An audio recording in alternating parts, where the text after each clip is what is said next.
All right, back to you guys with another lesson today. We are going to be looking at a sweep pattern on our top three strings outlining a chord progression. So the thing about sweep patterns is effectively all they are is arpeggios based around chords in any given scale.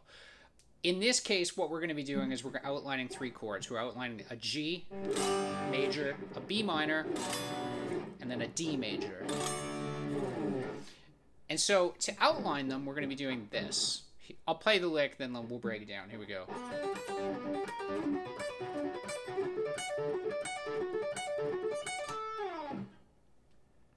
And so a lot of the times when you hear arpeggios like that, to me, I think about a keyboard. I think about a keyboard outlining the arpeggios.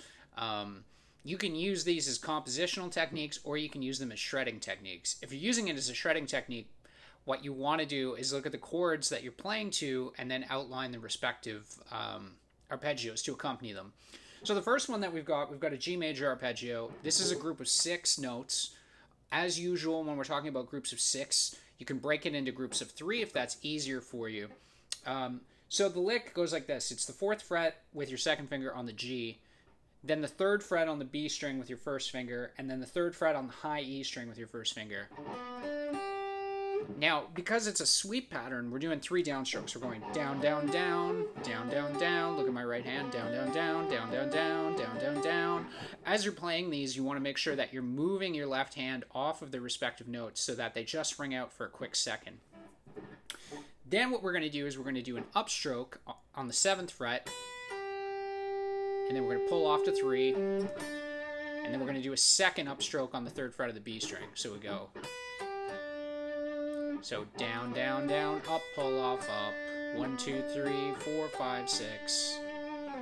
That pattern gets repeated twice in our lick. Sorry guys, that first B note there was a little sloppy. Let me do it again. Okay, then the next thing we do is we're moving to our next shape, which is B minor.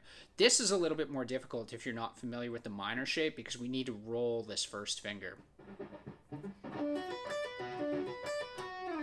So we've got our first finger on the 7th fret of the G, then the 7th fret of the B, then the 7th fret of the high E string. All downstrokes. We're doing the same picking pattern we did on the other one.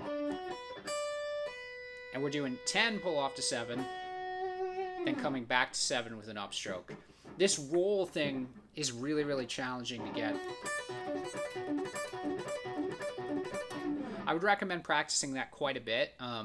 That minor arpeggio is going to come in a lot of handy. One other thing that you can do to break up the notes is you can use palm muting with your right hand.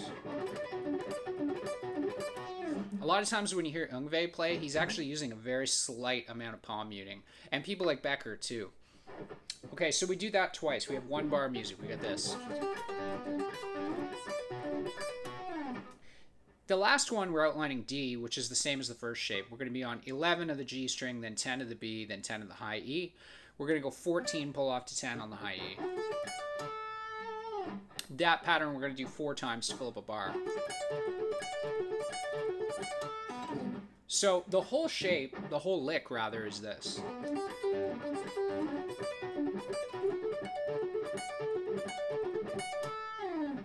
Cool little easy kind of 3-string sweep pattern. I shouldn't necessarily say easy, but something that you can just get your feet wet into if you're learning arpeggios. Also, when you're playing this, like, even though I showed you the lick, if it takes you a month to practice the one, that's totally fine. I can't tell you how many hours I've spent on all of these sweep arpeggio shapes. It's ridiculous. But eventually, you know, if that's your goal, if like Yngwie or Becker or whatever, doing that kind of craziness, if that's the goal, man, you got to put in the time, and it may take you way longer than you think. That's it for today, guys. I will be back on Thursday with another lick.